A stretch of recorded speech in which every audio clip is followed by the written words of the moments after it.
What's going on, Tiger Tran clan? So I've been adventuring around the island because I didn't want to miss anything delicious. There were tons of herbs, but we actually unearthed a chest. Oh, 23 to 31 damage. Oh my gosh. Is this a one-hander or a two-hander?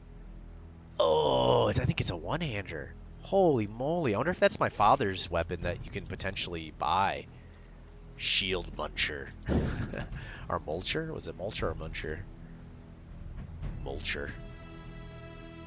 Dang, dude. Let's go.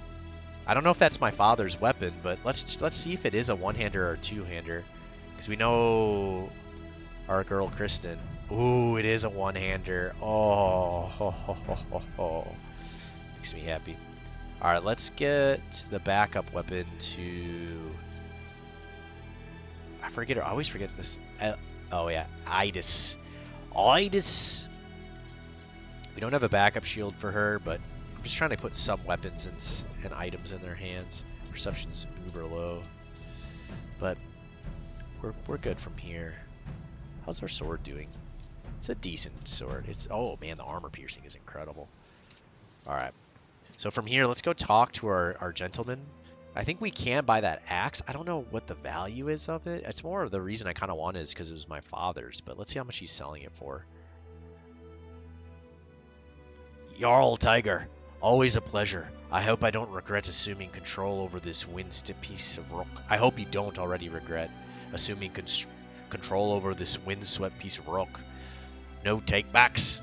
Will you sell me my father's axe? Of course. For 100 silver. 100 otters of silver. That's too rich for me. Will you cut your price and return it to my... Oh, okay. So an otter is actually 10. Oh, we probably could have afforded just to pay him off. Let's use diplomacy, though. A trance of guilt sparkles in his eyes. Yes, I should, shouldn't I? I'll let you have it for 50 altars. How about that? Sure. Happy to get it back for what passes for the rightful owner. Are you planning on a new raid? I'm always thinking about arranging on another raid, but no serious plans, no. You might be interested to know I've sent word to a few acquaintances in Rutland, letting them know what you're up to here. I think there will be more than willing to join your army when you launch an invasion. How goes the assembly of the army? An Apollo shrug rises Stein's shoulders. We're barely getting started. Don't get me wrong, I've done much with the smaller forces, but there's still a large raiding party for an army. But we have here is a large raiding party, not an army. We have barely a dozen longships at our command, which should give us enough, give us around 350 warriors. We'll need much more than that, than an element of Soraya to invade with this number. Okay, good to know. So I think this is where we have to make the decision either to join the Celts or the Northumbrians. The Northumbrian city, their main city, was so dang close to where we landed, which leads me to believe that, like, storyline-wise, maybe you're supposed to talk to them first. But I believe the Celts have, I mean, they have, I don't know if they worship Odin. I don't know. I mean, I know they had, like, druids and random stuff like that, so I'm not 100% sure. I do not like this, though. I do not like that you have to go to Scarsborough to land. It makes me sad that I can't just, like, land in these northern lands, because this is exactly where she is. Like, this is where the Celts are, which is kind of a bummer. But as morning approaches, you notice another ship on the horizon slowly gaining on you. It is only a small silhouette on the horizon. Ahead, the fog banks are hugging a calm water like a blanket. No, dude. Stop and wait. The other ship catches up. It's clear that you're dealing with another Norse longship. You recognize the sails and the colors are allied with gelling. The crew of the other ships starts taking pot shots at you when they're within arrow range. By a stroke of bad luck, one of the projectile hits Kristen in the shoulder. Oh! You send a few shots of your own in their intended direction, but the crew of the other ships already seems to have gotten the final good look at Tiger's cause and lose their nerve. Their small ship is nimble, and it turns and quickly flees at full sail. No, not Kristen. She injured? She probably is. Dang it. Who else is injured? During the rough winds, the ship banks unexpectedly, and a desperate piercing shout cuts through the air. Roskava. Man overboard! Astelar has fallen overboard. Oh my gosh, and the distance to him is increasing fast. Turn the ship around! You hurry to hoist the sails and pull the oars. The Tiger's Claw is not the fastest ship, and it's strange through the sharp turn. It takes a while to reach Aslafer, but you finally manage to pull him on board.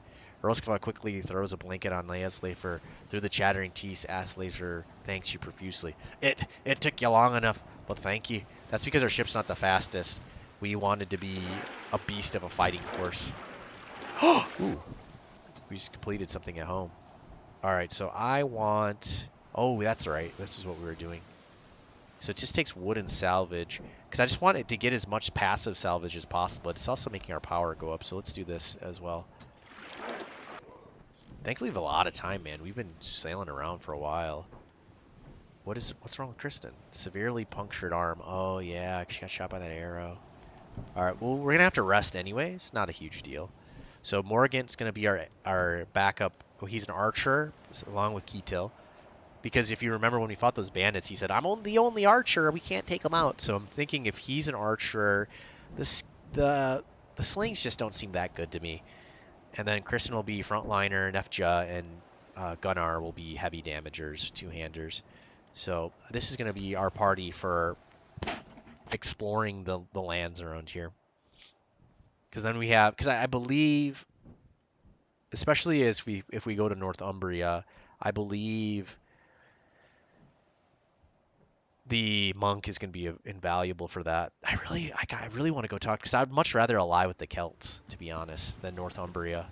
Because I think if you ever look at like history, there's always major issues with the Vikings trying to build relationships because of the religious differences, and it was something they can never bridge, because in Christianity, like, they don't accept any other religion, or so, right?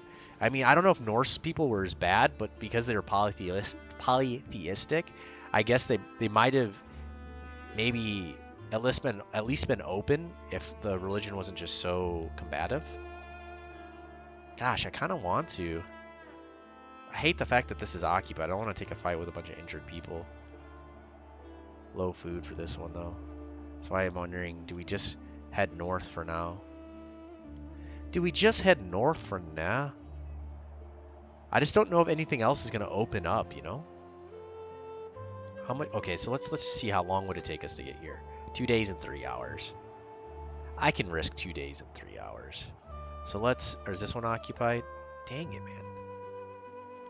So many occupied places. So let's go here for now. Starving. Oh, there's a place over here. Yes. I just don't want to take a fight with injured folk, especially with one of my main tanks being injured. Not my cup of tea. Not my cup of tea. All right, so I'm gonna bop through here, and then when I return, I'll show you how I have my camp set up. And we are back. So of course we have Aslafer defending. We're preserving a ton of food. Gunnar is also on guard duty as well. Though actually... Ooh, that means there's nobody guarding at this time. That could be really bad. So let's guard here. Wow. Maybe because the defense of this area is so easy. I just like having one person defending, but we're going to actually get a boatload of meat, I think. I didn't see that piece of it. Unfortunately, we're 3 skill points away from getting Deep Sleeper for Morkan, which is a bummer. We're healing everybody. We're making a ton of medicine because we're actually out of medicine. I mean, we got boatloads of herbs, but we need to actually press into it hard. But we're actually going to heal our main crew completely. I didn't have enough actual herbs to heal Roskava, which is a little bit of a bummer. I was short by like 1 or 2, but this should be really good for us. Short after nightfall, your sentries signal that someone is approaching the camp. A lone wanderer, unlikely to pose a threat. It's Gandalf. Grimnir. You meet the man at the edge of the camp. He's wearing a dark cloak and a wide brim hat that chases his face in shadow. He leans against a long staff. You can tell from his beard that he is old. Okay. probably his face as well. But he seems to be in good health. To everyone's surprise, he addresses you in an accented Norse. My name is Grimnar. I have walked far. May I rest at your fire tonight, Thane? Custom dictates that such a request should never be denied. The wanderer slowly takes a place at your fire, which somehow fails to illuminate his face. You sound Norse, Grimnir. Where are you from? The old man coughs. Perhaps smoke from the fire got into his lungs. I am not Norse, nor is this my land of my home. I've come from a land far from here. Do you believe in the gods? Of course I believe in them. Of course you do. And you are right to believe. I wonder if this guy is a god. The gods exist. There's no doubt about that. The question is what form they take, what nature of their existence.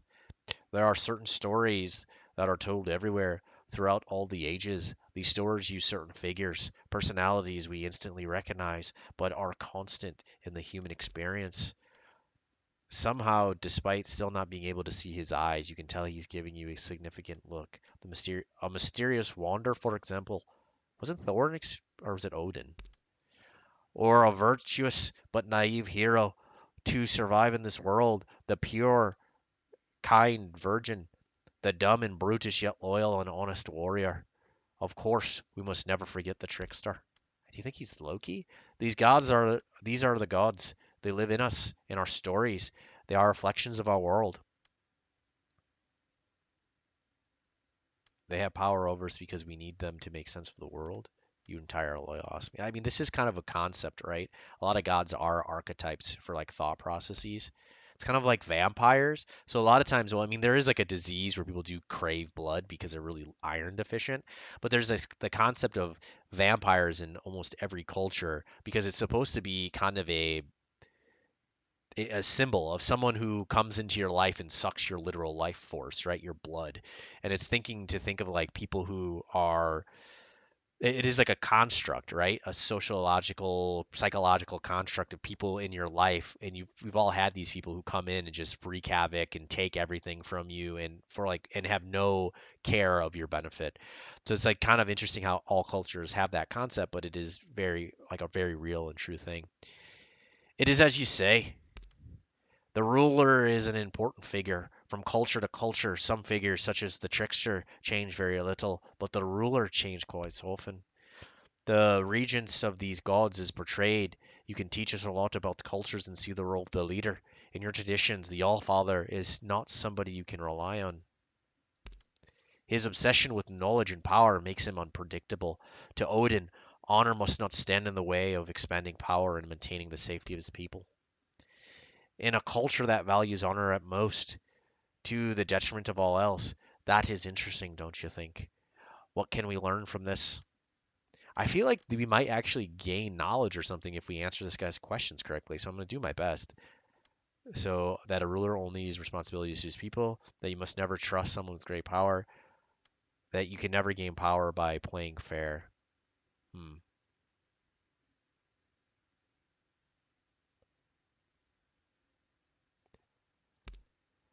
He nods his sagely because it's not what you like what you actually think. It's what that story portrays, and that's what it portrays. I don't think that's necessarily true. Perhaps it is, as you say. I will not tell you what I think. What's important is the meaning that you yourself derive from the stories. Let me help you decide where to fit. Let me help you decide where you fit into the grand scheme of things. Without another word, the old man lowers himself off the log and wraps himself in a pelt, then goes to sleep. When you leave your tent the next morning, he is gone. The sentry said he left shortly after dawn, or before dawn. Hmm. Man, there's a lot of events in this one. Good. All right, so we got a boatload more rations, which is great. Thankfully, our people are healthy. We -4 meat. I think we must not have hunted as much as we've ate. Well, no, we did. Well, we made a ton of rations, that's for sure. But we got a bunch of medicine. This is great.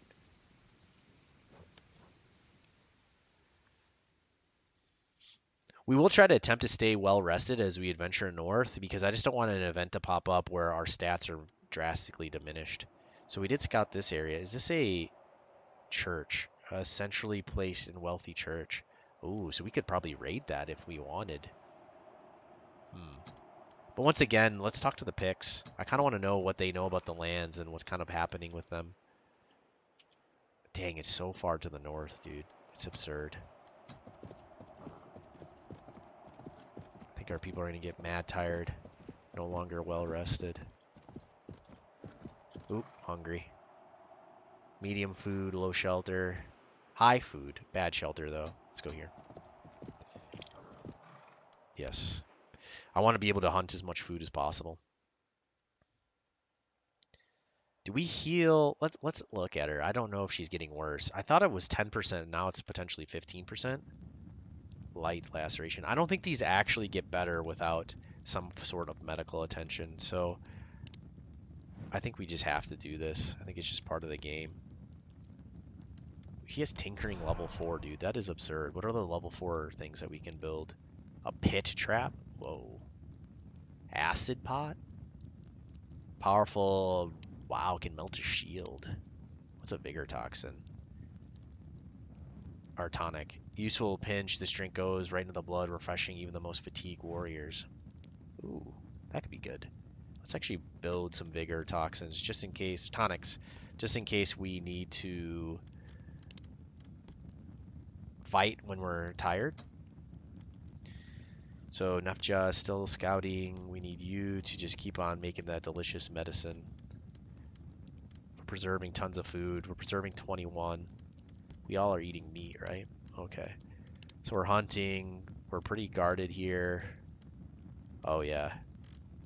So we're going to have you cook, and we're going to have you preserve, because that will preserve the remainder of our meat. This has the chance. Actually, let's take a look real quick. It is cool. I mean, I like this game, how much of it is actually spent, you know, attempting to survive in the wild. And oh, yeah. Oh, wait, no. So she will probably rarely fight for us. So we're going to just make her someone who is very good. Where's your cooking at? 30% chance to become well-fed. 10% chance to get 3 rations, which is kind of meh. So I think we just need to spend her points, right?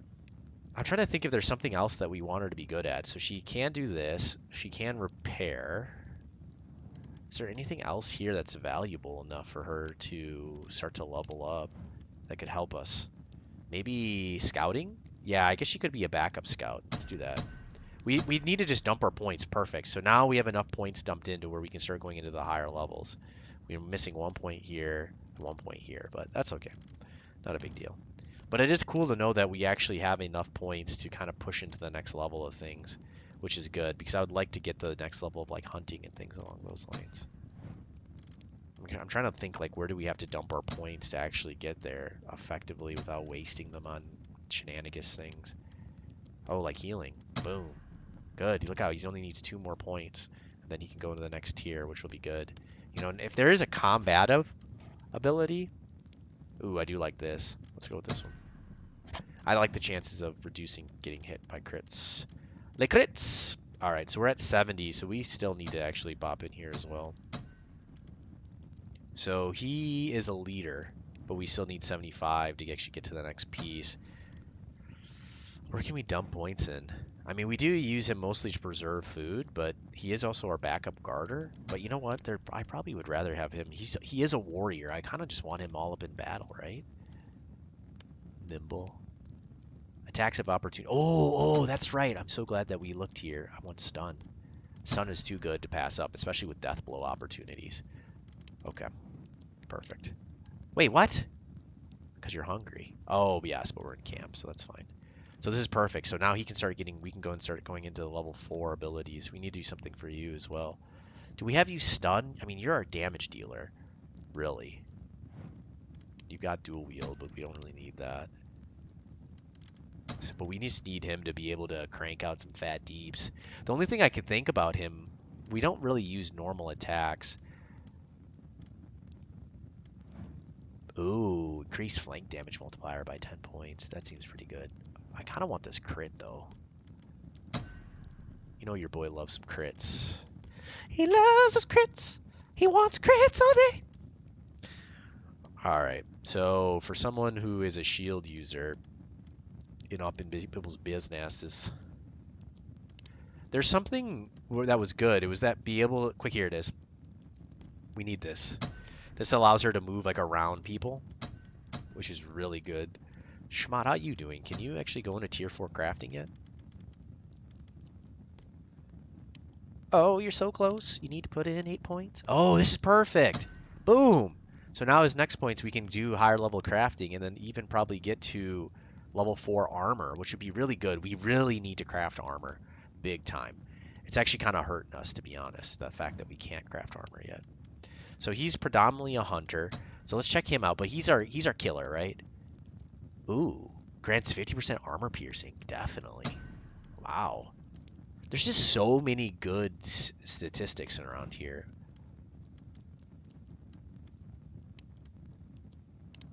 Increase flank damage. But he's not gonna. Oh, sharpshooter. Let's take this one.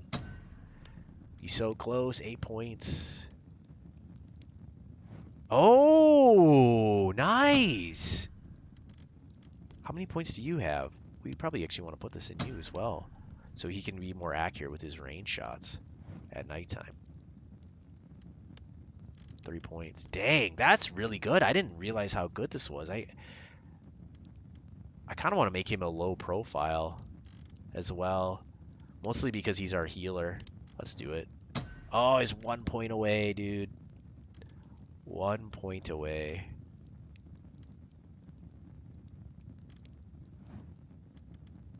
I think we're going to do this.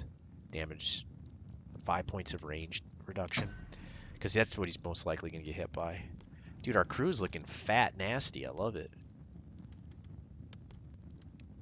Oh yeah, Nefja. So we know she's our spear master. What do we want on her? She does actually hit with normal strikes a lot. Oh, we already have that though. This allows us to go into flanking position when people get up in her grill. Inevitably, I mean, sometimes she is, so we'll actually grab that. Dude, she is a beast though. Attack of vouchers also apply stun. Whoa. That's pretty good. Though we rarely ever get that. Attacks of opportunities, that is. Interrupt attacks have a 100% chance to crit. That would be really good for our other boy. Nimble. Reduces movement penalty of armor. I wonder if we want her to stride or if we just want her to be a good patient. I think we're going to make her a good patient. And wait, how much points do you have? 170. We'll take... Oh, we can't take stride. I don't know if she'll ever wear that heavy of armor, to be honest. What else can you do? I mean, she's just our scout. But maybe it would be good to have her have additional point in guard, just in case we do need to guard in the future. But that's mostly because I want to get over the threshold. Oh, I'm so excited for Schmott.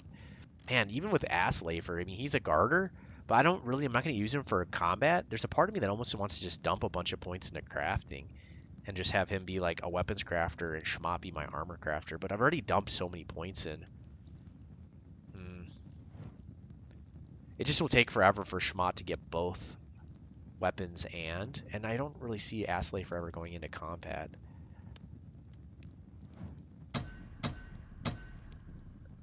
Mostly I kind of just want to get him high enough to where we can start. But then he'll have to... Oh, I can't undo it. It's all good at this point.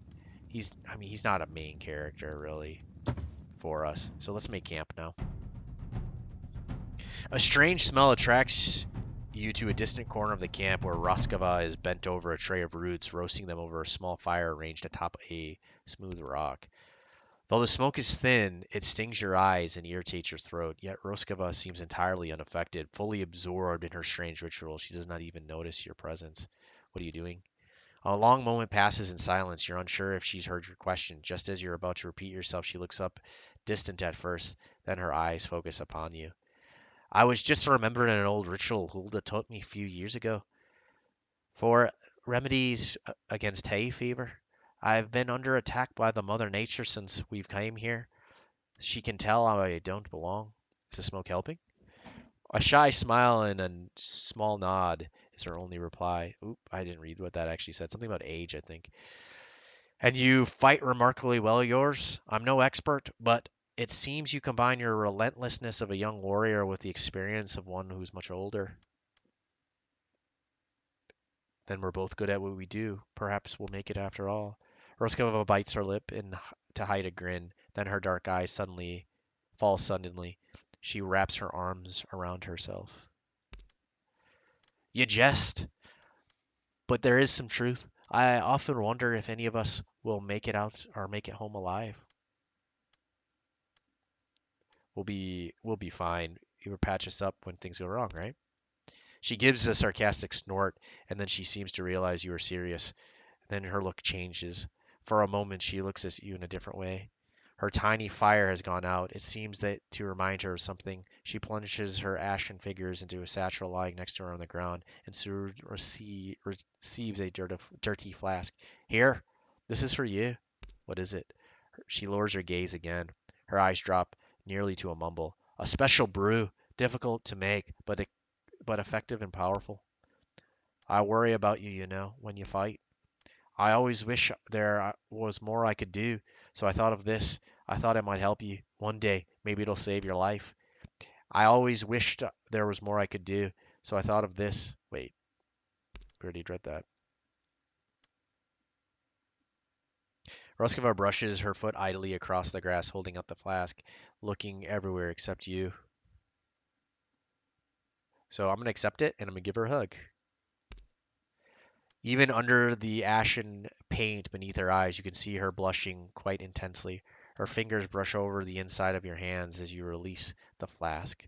She manages to meet your eyes only for a moment. I think I should get back to my duties. I put them off long enough.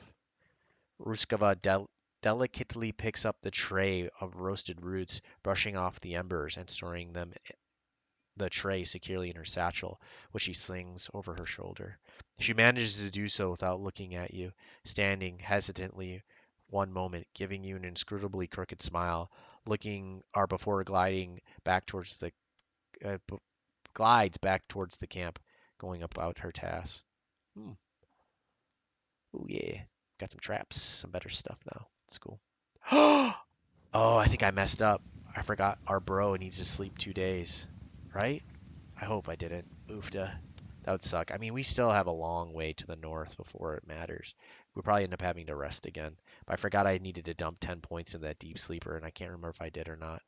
Too fatigued. I didn't. Dang it. Right? Monk.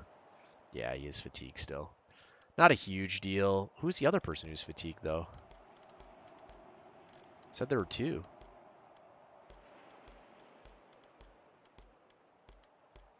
I only see one. Why does it say two? I'm confused. Oh. Get some wood action here. Nice. What? We had to go like all the way around? Oh my god. Alright.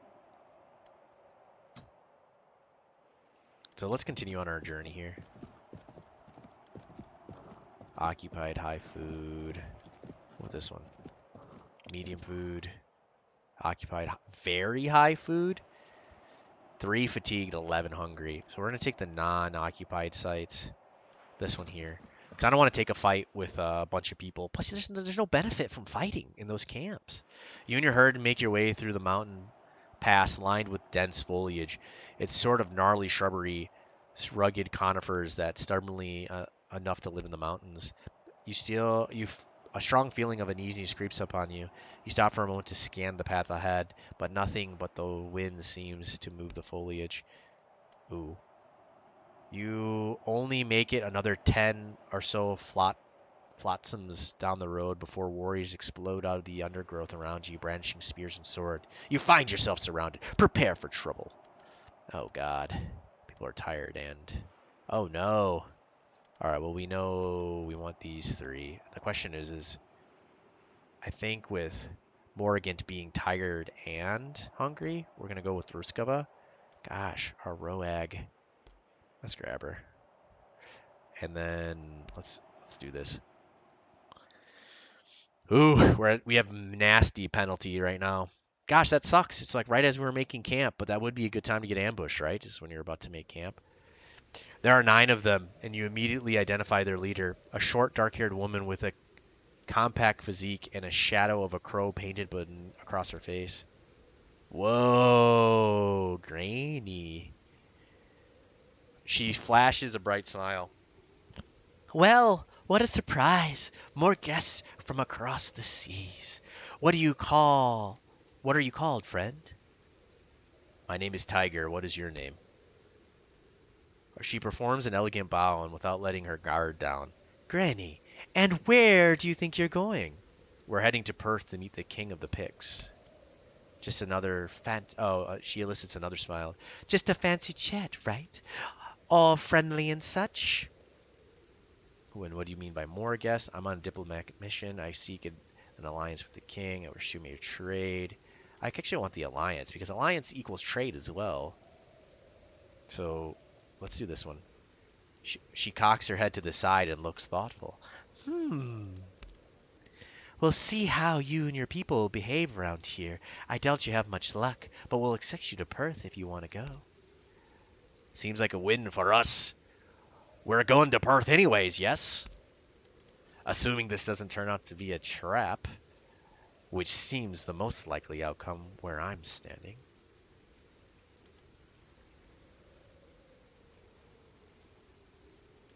Looks like we have little choice. We always have a choice. I think we'll be happy to have the company. The woman's face splits into a wide grin that adds symmetry to her crowed tattoo. No fight today, lads. This is turning out much better than I expected. Let's get these people to Perth. Oh, but I need to rest. I'm hungry. I'm tired. It's a bummer. That's a major bummer. Unless maybe they want you to come in at a disadvantage. I don't know. But I didn't want to fight people at such a huge disadvantage. The hall. See, look at this. Our stats are taking a beat down. The hall of the Pickish King is heavy with the smell of fried meats. The air inside is hot and still, but cozy in a way that avoids being stifling. The throne is Spartan and unassuring, nor than a sturdy chair draped with seal skins. Its occupant stands up to get a better look at you when you enter the room. Constantine. Oh, it's like Constantine, but Constantine. Macfergus. Fergusa? What have you brought me here, Granny? Have you taken to drag defeated Vikings into my hall like a cat bringing a dead mouse? Granny laughs, a bauble thrill that doesn't seem to belong for a battle-hardened woman. I've fought a lot. I haven't fought this lot at all. In fact, they're uncommonly friendly so far.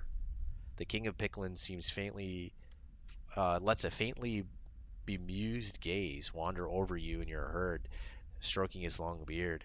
So what have our guests then? Forgive my insolence, Viking. Costin Mac Fergusa, the king of Pickfaria. I am Tiger, Thane of Secjern, and Jarl of Oaknovar. Ah, I've heard of you. The news of Oakkin's change in rulership caused quite a stir in my halls. I am mustering an army here. He leans forward and lowers his voice slightly. Is that a threat? Do you hope to menace me into submission? I think of this offer. Think of this offer. I am hoping to be your ally. Constant Mac Fergus sighs heavily and waves a dismissive hand before him. I mean you no offense, but I have no reason to trust you. With Cornal MacTig snapping at my heels, I have more than enough on my hands right now. You're welcome to stay in Perth for as long as you wish and trade with our merchants. Granny, my dear, will you show our guests out? Well, look at that. At least we didn't go to war with these folks, right? I do like the Picts. I thought the Picts were ruled by a female, but maybe she's like a second in command or something. I don't know exactly how that all works. But that's going to do it for this episode, guys. We've made it to Perth. It's time to... Was it Perth? Well, we made it to the Pict City, and now we need to actually bop around and kind of see what's going down in this place. I'm kind of interested. I know, I guess from a trade perspective, man, we have so many herbs, dude. We need to cook these herbs up like yesterday as well. But there's just been so much battle, so much injury. There's just a lot more intrigue and events that happen in this new land by far. But it's been really fun. I have to say, I really enjoy the new land, and I enjoy what might happen between this faction and even Northumbria, because it actually seems like these picks are actually fighting another faction which isn't Northumbria. So maybe we can make alliances with Northumbria and the picks and just fight off this other group and then take over their lands, which would be completely fine with me. All right, guys, this has been Tiger Tran. I hope you guys have been enjoying. I definitely have been. Please like and comment if you have been, and think about hitting that subscribe button. And I'll see you guys next time.